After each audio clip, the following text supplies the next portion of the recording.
A cheetah at full sprint covers 7 meters with every stride. Its spine bows and extends like a loaded spring, launching the animal forward at 112 kilometers per hour. That is 70 miles per hour, faster than the speed limit on most highways in the United States. From a dead standstill, a cheetah reaches 96 kilometers per hour in approximately 3 seconds. A Lamborghini Huracan, one of the fastest production cars on the planet, takes 2.9 seconds to hit the same mark. The cheetah does it on open savanna grassland, barefoot, weighing about as much as a large Labrador retriever. For roughly 3 million years, no land animal on Earth has been faster, not even close. That kind of dominance should be the ultimate evolutionary advantage. Speed catches prey that nothing else can catch. Speed turns open grassland into a killing floor. By every logical measure, speed should be the trait that every predator on the African savanna would eventually evolve toward. So why, after 25 million years of feline evolution across 4 continents, is the cheetah the only cat that took this path? And why is the fastest animal on land also, by nearly every other measure, the most vulnerable big cat alive? The answer reaches deep into the fossil record, through molecular phylogenetics and biomechanical analyses and genetic studies so disturbing they force scientists to rethink what the word endangered means.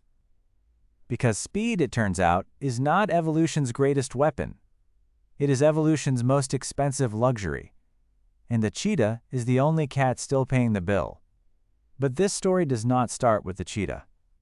It starts with the animal that gave rise to every cat alive today, and with the moment the cat family tree split into branches that would never converge again. Approximately 25 million years ago, in the dense subtropical forests that covered much of what is now Western Europe, a small predator called Proailurus moved through the understory. It weighed roughly 9 kilograms, about the size of a modern house cat, with retractable claws, forward-facing eyes, and the binocular vision that all modern cats share. It was an arboreal predator.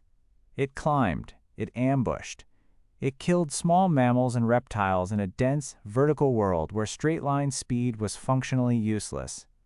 A predator chasing prey through tangled undergrowth and low-hanging branches gains nothing from running fast. What matters in that environment is patience, explosive short-range acceleration, and the ability to grip and hold. Proailurus had all 3. Those traits cascaded down through time. The descendants of Proailurus diversified across millions of years, and the body plan they inherited, built for stealth, ambush, and close-range power, persisted in nearly every lineage. According to molecular phylogenetic research published by Warren Johnson and Stephen O'Brien at the National Cancer Institute in 2006, the family Felidae eventually split into 8 distinct lineages over the course of roughly 15 million years. Each lineage adapted to different ecological conditions, different climates, different prey. Some became specialists in dense forest. Others adapted to arid desert or extreme altitude or frozen tundra. The diversity is staggering. 37 living species of cat occupy every continent except Antarctica and Australia, and the overwhelming majority of them are still recognizable variations on the basic design that Proailurus established in those European forests tens of millions of years ago. Retractable claws, ambush hunting, short bursts of power. Nearly all of them, except one. And the lineage that produced the exception is one of the strangest twists in the entire cat family tree. Because the cheetah's closest living relatives are not the other fast-looking cats. Not the serval with its long legs, not the caracal with its explosive leap. The cheetah's closest relatives, confirmed by the same Johnson and O'Brien phylogenetic analysis, are the puma and the jaguarundi, a 60-kilogram mountain lion that stalks deer through the Rocky Mountains, and a small, weasel-shaped cat that hunts rodents in Central American brush. These 3 species, the puma, the jaguarundi, and the cheetah, diverged from a common ancestor approximately 6.9 million years ago, roughly the same time that the ancestors of modern humans split from the ancestors of modern chimpanzees. Somewhere in that branching, one lineage took a path so radical that it would transform every system in its body. It stopped being a cat in almost every way, except genetics. This is where the story takes a turn nobody expected. Because the cheetah did not evolve speed the way you might assume, by simply getting faster legs over time. It evolved speed by dismantling the standard cat body plan and rebuilding itself from the inside out. And the cost of that reconstruction is written in every bone, every organ, and every hunt the animal undertakes today. In 2013, biomechanist Alan Wilson at the Royal Veterinary College in London published the most comprehensive study of cheetah locomotion ever conducted. Wilson's team fitted wild cheetahs in Botswana with GPS-enabled accelerometer collars that recorded stride mechanics, acceleration profiles, and turning dynamics during hundreds of real hunts across the open grassland of the Okavango Delta. Not laboratory treadmills, actual pursuits of actual prey under actual survival conditions. What the data revealed was extraordinary. The cheetah's spine flexes through a range of motion unmatched by any other cat. At full extension, the spine curves downward, driving the hind legs far behind the body. At full compression, it arches sharply upward, pulling the hind legs forward past the front legs until the hind paws actually land ahead of where the forepaws were.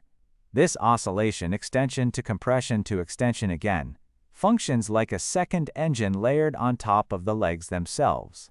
It effectively doubles the cheetah's stride length, which is why a cheetah in full flight covers 7 meters per bound, roughly the length of a small fishing boat, at a stride frequency that can exceed 3.5 cycles per second. But Wilson's study revealed something else, something that shifted how biologists understood the cheetah's advantage. The cheetah's most impressive asset was not its top speed. It was its ability to decelerate and change direction. During real hunts, prey almost never runs in a straight line. Impala's jink. Thompson's gazelles cut sideways. The cheetah's acceleration and braking capability, measured by Wilson at 4 times the maximum a galloping horse can achieve, is what actually makes the kill possible. Raw speed is the entry fee. Maneuverability is the weapon. The adaptations enabling that maneuverability go all the way to the feet. Every other cat on Earth has fully retractable claws, sheathed in protective skin when not in use, extending only for climbing or gripping prey. The cheetah's claws are semi-retractable. They protrude at all times, like the studs on a football boot, biting into the ground with every stride and providing grip during turns at velocities where any other animal would tumble.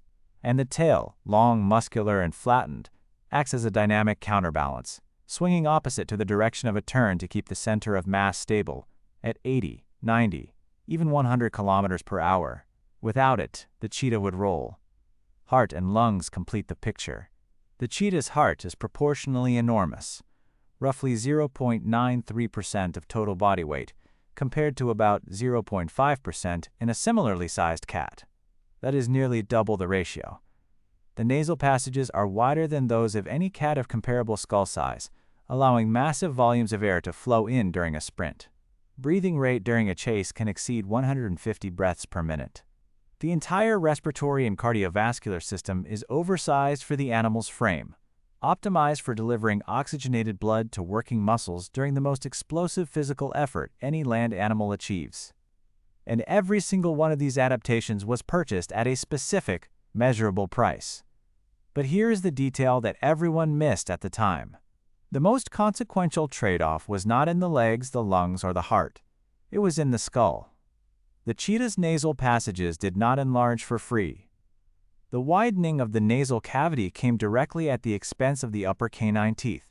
In the skull of a lion, the roots of the upper canines are long, thick, and deeply anchored in reinforced bone. In the skull of a cheetah, those roots are shortened, thinned, and crowded by the enlarged nasal chamber that sits directly above them. There was not room for both. Evolution chose air over bite.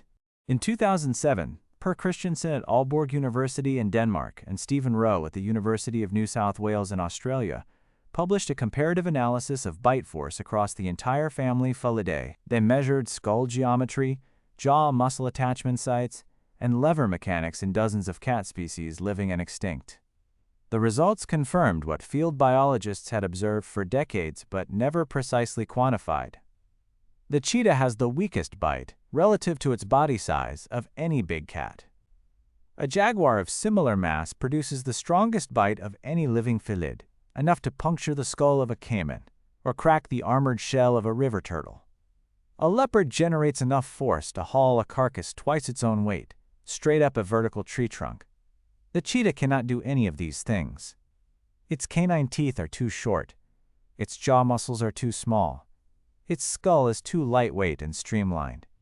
The animal that runs faster than anything alive cannot bite harder than a medium-sized domestic dog. Think about what that means when a cheetah actually catches something. A lion delivers a killing bite to the throat or muzzle and suffocates prey in under 2 minutes. A jaguar can kill with a single puncture to the skull. A cheetah clamps onto the windpipe of a gazelle and holds on, unable to crush the trachea quickly, and waits. 5 minutes. Sometimes 8. Sometimes 10. The prey kicks and thrashes. The cheetah's jaw muscles fatigue. Its core body temperature, already climbing from the sprint, continues to rise.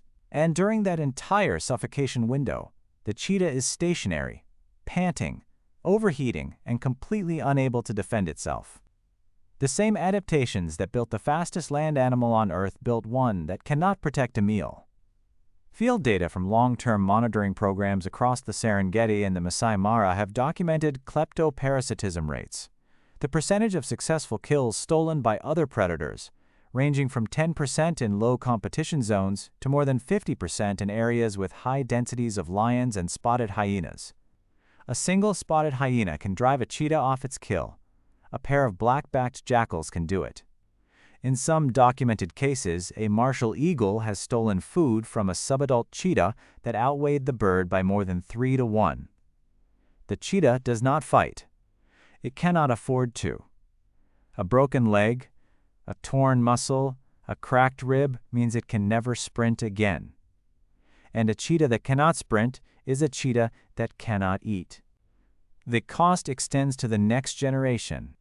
Studies conducted by the Serengeti Cheetah Project, a multi-decade monitoring effort coordinated through the Zoological Society of London, have documented cub mortality rates between 70 and 95% in regions with high lion density. The primary cause of cheetah cub death across East Africa is not starvation, not disease, and not exposure. It is lions.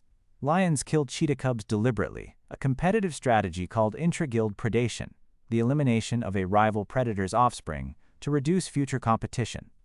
An adult cheetah mother weighs between 35 and 60 kilograms. An adult male lion weighs 190 kilograms or more, roughly the weight of 3 cheetahs combined. A mother cheetah defending her cubs against a lion is in a fight she cannot survive, and her body, sculpted entirely for running, gives her nothing to fight with. Her claws cannot retract fully for gripping. Her bite is too weak to injure. Her skeleton is too lightweight to absorb impact. Her only option is the one thing her body does well: run, and running means leaving the cubs behind. That creates a vicious feedback loop. The more specialized the cheetah becomes for speed, the more it loses in combat capability, which makes its young more vulnerable to predation, which shrinks the population, which narrows the gene pool, which degrades long-term adaptability. Speed, pushed to its extreme, did not just reduce the cheetah's defenses. It built a demographic trap that the species has been falling into for thousands of years. If the cheetah's lineage had stopped optimizing for speed at some earlier point and retained a more generalized body plan, it would lose some chases, but more of its cubs would survive. Fewer of its kills would be stolen. Its population would be larger and more genetically resilient. The cheetah is the living proof that evolution does not always reward specialization. Sometimes it punishes it. And this is exactly why other cats did not follow the same path.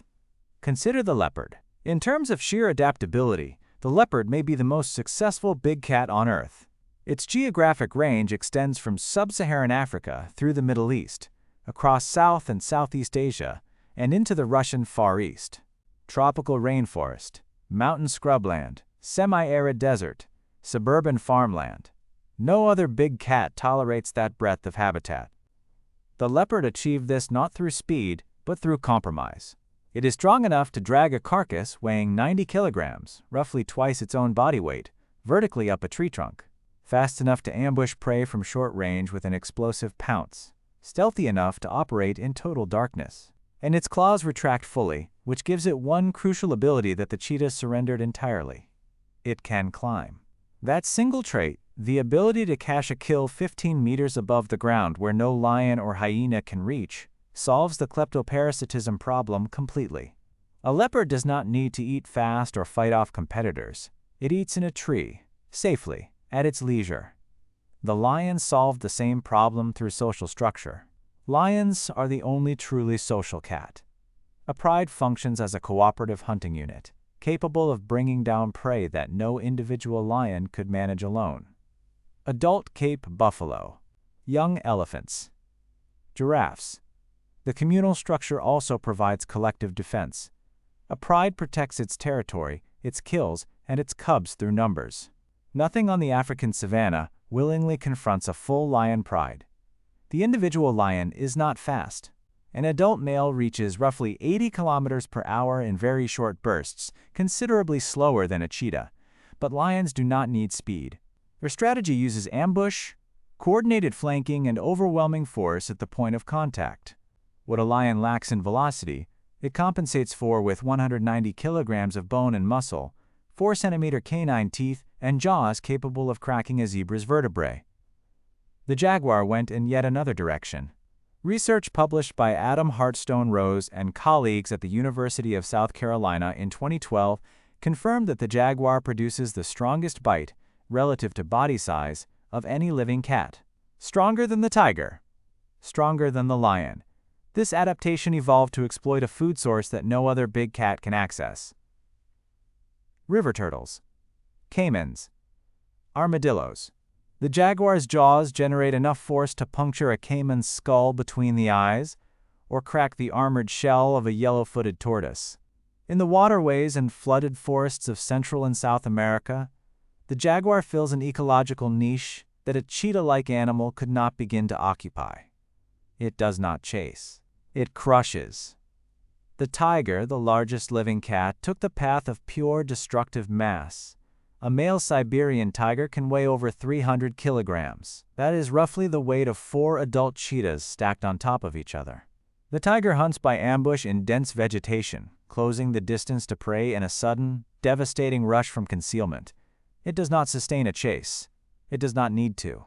A single blow from a tiger's forepaw carries enough force to shatter the spine of a sambar deer. The kill is over in seconds. And then there is the snow leopard, operating in an environment that makes the cheetah's strategy physically impossible. At altitudes above 3,000 meters in the mountains of Central Asia, where oxygen levels are roughly 30% lower than at sea level and temperatures drop below -40 degrees, the snow leopard evolved a body designed for cold, altitude, and rocky terrain. A tail so thick with fat and fur that the animal wraps it around its face while sleeping. Enormous paws that function as natural snowshoes. Nasal passages not widened for airflow during sprints, but lined with extra vasculature to warm the thin, freezing air before it reaches the lungs. The snow leopard can leap across crevasses spanning 15 meters, roughly the length of a city bus. Speed in a straight line is meaningless in that landscape. Agility across vertical terrain is everything. Every one of these cats represents a different answer to the same fundamental question that the cheetah answered with speed. How do you catch prey efficiently enough to survive and reproduce? The lion answered with cooperation. The leopard answered with versatility. The jaguar answered with jaw strength. The tiger answered with ambush power. The snow leopard answered with altitude mastery. Each answer works. Each has sustained a lineage for millions of years. Each involves trade-offs. But none of the trade-offs are as extreme, as total, or as dangerous as the ones the cheetah made. And the evidence that speed is the most dangerous evolutionary bet does not come only from comparing living cats. It comes from the fossil record. Because the cheetah is not the first cat to try this strategy. It is simply the last one still alive. During the Pleistocene, roughly 2.6 million to 12,000 years ago, North America was home to a genus of cats called Miracinonyx, 2 species. The earlier one, Miracinonyx inexpectatus, was a large, long-limbed cat with semi-retractable claws and a body suggesting it could still climb. The later species, Miracinonyx trumani, was more extreme. Longer legs, lighter bones, a skull profile strikingly similar to the modern African cheetah. These animals look like cheetahs, moved like cheetahs, and almost certainly hunted like cheetahs across the open plains of Pleistocene North America. For decades, paleontologists assumed they were closely related to the African cheetah, that speed had evolved once and spread across continents. Molecular and morphological analysis later revealed the truth, and it was far more interesting. Miracinonyx was not related to the African cheetah at all. It was a member of the puma lineage. The resemblance was convergent evolution. Two completely independent cat lineages, separated by an ocean, arriving at the same speed-optimized body plan because they faced the same ecological pressure. Open grassland, fast prey, the need to chase. And Miracinonyx is gone. It vanished at the end of the Pleistocene, alongside the saber-toothed cats, the American lion, and dozens of other large predators. The speed strategy did not protect it. But Miracinonyx left behind a ghost. The pronghorn antelope, native to the western plains of North America, can sustain speeds of 88 kilometers per hour, roughly 55 miles per hour, across distances that would leave any modern predator gasping. No living North American predator requires the pronghorn to be that fast. Coyotes top out around 65 kilometers per hour. Wolves cannot sustain a chase at those velocities. John Byers, a biologist at the University of Idaho who spent decades studying pronghorn behavior, proposed that the pronghorn's extreme speed is an evolutionary relic. It is running from a predator that has been extinct for 10,000 years. It is outpacing Miracinonyx. Every day on the plains of Montana and Wyoming, the pronghorn sprints away from the memory of a ghost. Across the Atlantic, a different experiment in feline speed told the same story. Acinonyx pardonensis, the giant cheetah, lived in Eurasia from approximately 2.5 million years ago to roughly 500,000 years ago. It was larger than the modern cheetah, possibly weighing up to 90 kilograms, comparable to a female lion. Lars Werdelin at the Swedish Museum of Natural History in Stockholm analyzed its postcranial skeleton and concluded that while it was built for pursuit, it almost certainly could not match the modern cheetah's top velocity. The physics are unforgiving. Larger bodies generate more momentum but also more inertia. Beyond a certain mass threshold, additional weight actively degrades sprint performance. The modern cheetah, at 35 to 65 kilograms, sits at the edge of that threshold. The giant cheetah exceeded it. Acinonyx pardonensis went extinct in the Middle Pleistocene, probably outcompeted by smaller, faster pursuers and squeezed by the expansion of European forests that swallowed the open grasslands it needed. Two independent experiments in extreme feline speed on two different continents spanning millions of years, both extinct. The modern African cheetah is the last surviving attempt at this strategy, and its survival has been far closer to failure than most people realize. If you are finding this useful, subscribe now. This channel covers deep evolutionary history every week, and the next video connects to a question that runs just as deep as this one. While those ancient speedsters were vanishing from Europe and North America, something was happening to the one remaining cheetah lineage in Africa that would expose the hidden fragility of speed specialization in the starkest terms anyone had ever measured. In 1983, geneticist Stephen O'Brien at the National Cancer Institute in Frederick, Maryland, published a study that stunned the field of conservation genetics. O'Brien and his colleague David Wilt analyzed blood proteins, enzyme systems, and immunological markers from a population of South African cheetahs. The level of genetic variation they found was almost zero. The cheetahs were so genetically uniform across every marker tested that the results initially looked like a laboratory error. O'Brien then designed one of the most striking experiments in the history of wildlife genetics. His team performed reciprocal skin grafts between unrelated cheetahs. In any other mammal, a skin graft from an unrelated donor triggers an aggressive immune response within days. The body recognizes the foreign tissue and destroys it. In cheetahs, the grafts were accepted. The immune system could not distinguish between self and other, because genetically, there was almost no difference left to detect. And no, that is not a typo. O'Brien's team expanded the analysis over the following years, testing cheetah populations across sub-Saharan Africa and the critically endangered Asiatic population in Iran. The pattern was identical everywhere. Every living cheetah on the planet, carried a degree of genetic similarity normally seen only in laboratory mice, deliberately inbred for dozens of generations. The explanation was a population bottleneck. At some point in the recent evolutionary past, the global cheetah population had crashed to an extraordinarily small number of breeding individuals, perhaps only a few hundred, possibly fewer. Every cheetah alive today descends from that tiny remnant. Subsequent analyses, including work by Pamela Berger and colleagues at the University of Veterinary Medicine Vienna, using microsatellite DNA markers, suggested the primary bottleneck occurred approximately 10,000 to 12,000 years ago, coinciding with the wave of megafaunal extinctions at the end of the Pleistocene. Some researchers have proposed an earlier bottleneck as well, roughly 100,000 years ago, when cheetahs are thought to have migrated out of Africa and then back again. The consequences are still visibly devastating the species today. Studies by Wild documented that approximately 71% of sperm in cheetah ejaculates is morphologically abnormal. In domestic cats, that number sits around 29%. If you are wondering how a species reproduces at all with those numbers, that is the same question conservation biologists have been asking for 40 years. The answer is that it reproduces poorly, slowly, with high rates of infant mortality, low conception rates, and a narrow genetic toolkit that leaves the entire species vulnerable to any new pathogen, any shift in habitat, any environmental surprise. Here is the detail that changes the math entirely.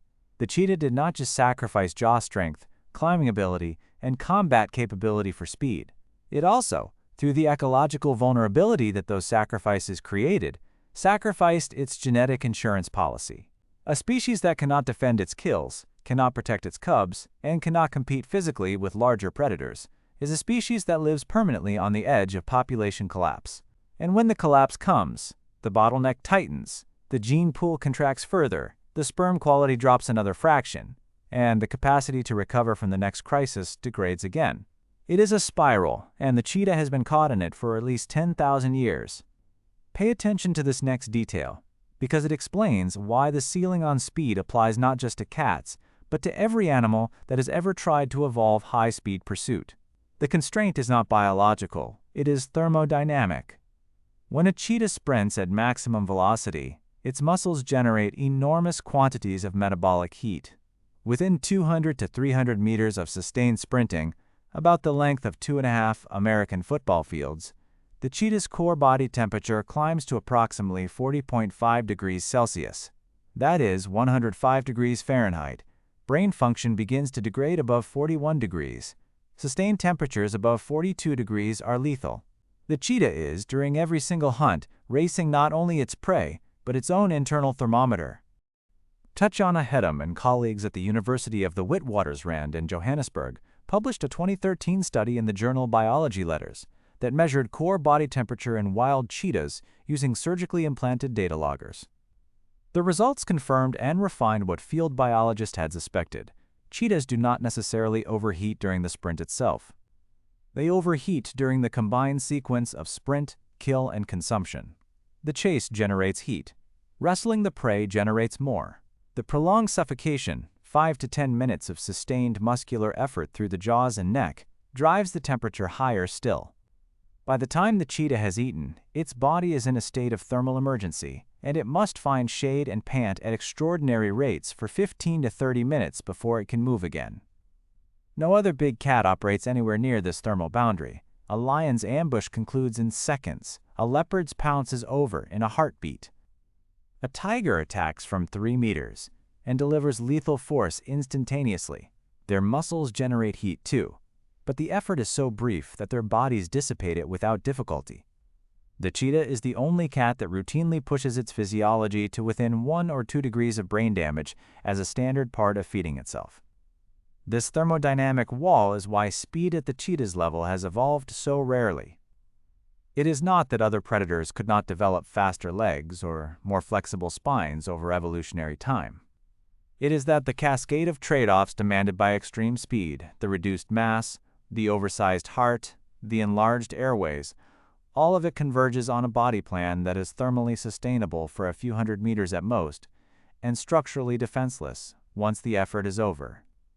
Every animal that has pushed into this territory, the cheetah, Marathononyx, the giant cheetah, has found itself balanced on a razor edge between peak performance and catastrophic vulnerability. Most fell off. One is still balancing. Barely. As of the most recent population assessments, approximately 100 cheetahs survive in the wild. To put that number in perspective, it is fewer people than fill a single regular season NBA basketball arena. Fewer than the population of a small rural town. Fewer than the number of students enrolled at many mid-sized universities. The cheetah has lost an estimated 91% of its historic range. It once roamed from the southern tip of Africa through the entire Middle East, across Central Asia, and deep into the Indian subcontinent. That range has collapsed to scattered fragments of sub-Saharan Africa and a tiny, desperate remnant in Iran. The Asiatic cheetah, the subspecies Acinonyx jubatus venaticus, exists in the most precarious condition of any large cat on Earth. Fewer than 50 individuals survive, all of them in Iran, scattered across a handful of protected reserves on the country's central desert plateau. That is not a population. That is a headcount. A single outbreak of canine distemper or feline immunodeficiency virus could eliminate the subspecies within months. Iranian conservation teams, working with international geneticists, have been monitoring the remaining animals with camera traps and satellite collars. But monitoring is not the same as saving. Sarah Durant of the Zoological Society of London, who has coordinated cheetah conservation research across East Africa for more than 2 decades, has documented a pattern that distills the cheetah's entire evolutionary predicament into a single behavioral observation. Cheetahs actively avoid areas with high lion density. They do not compete. They do not coexist. They cede the territory entirely, retreating to marginal habitat at the edges of protected areas where prey is thinner and human conflict is higher. The fastest animal on the planet is being squeezed out of its remaining range not only by roads and fences and farmland, but by the simple presence of a larger, stronger, more generalized competitor. The lion is slower. The lion is less efficient at the chase. But the lion can defend a territory, protect its young, and absorb ecological shocks that would destroy a cheetah population. The lion's evolutionary strategy, social structure, and raw power over individual speed has produced a global population of roughly 23,000 to 39,000 individuals, spread across a wider range of habitats. The leopard, with its unmatched versatility, survives in environments from the African tropics to the Russian Far East.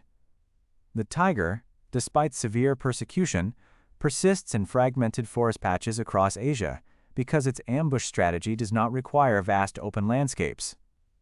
The cheetah needs unbroken grassland, kilometers of it, flat, open, unobstructed terrain where it can build the velocity that its entire existence depends upon. Every fence post, every road, every new settlement fragments exactly the habitat the cheetah requires. And in the remaining fragments, it is subordinate to every other large predator it encounters. The open grasslands of East Africa, the one biome on Earth where the cheetah's 3 million-year bet on speed still pays off, are disappearing at an estimated rate of roughly 500 square kilometers per year. That is an area larger than the city of Denver, vanishing annually. Converted to agriculture, divided by infrastructure, grazed down by expanding livestock herds. Each year, the arena shrinks. And the fastest animal on the planet cannot outrun that. So the answer to the question embedded in the title of this video is not complicated, but it is brutal. Other cats did not evolve to match the cheetah because the cost of matching it would have been suicidal. The cheetah surrendered its bite, its claws, its ability to climb, its capacity to fight, its thermal stability, and ultimately its genetic diversity, in exchange for speed. And the result is an animal that catches prey with a beauty and efficiency unmatched in the natural world but cannot hold on to what it catches, cannot protect its own young, cannot endure a population crash, and cannot adapt to a landscape that no longer has room for an animal whose survival depends on running 112 kilometers per hour across open ground that is disappearing beneath its feet. The lion is slower, but it has a pride. The leopard is smaller, but it has a tree. The jaguar is less agile, but it has jaws that crack armor. The tiger is less efficient, but it has the mass to overwhelm anything it touches. Each of them made a more sustainable evolutionary bargain. Each of them is, in its own way, better equipped for a world that changes. The real question is not why other cats did not evolve to run at 112 kilometers per hour. The real question is whether the cheetah can survive having done so. Because evolution does not reward the fastest. It rewards the most adaptable. And the cheetah traded adaptability for velocity 3 million years ago. The bill is coming due. And the animal built to outrun everything on Earth has nowhere left to run. If you want to see more like this, click the video on screen now.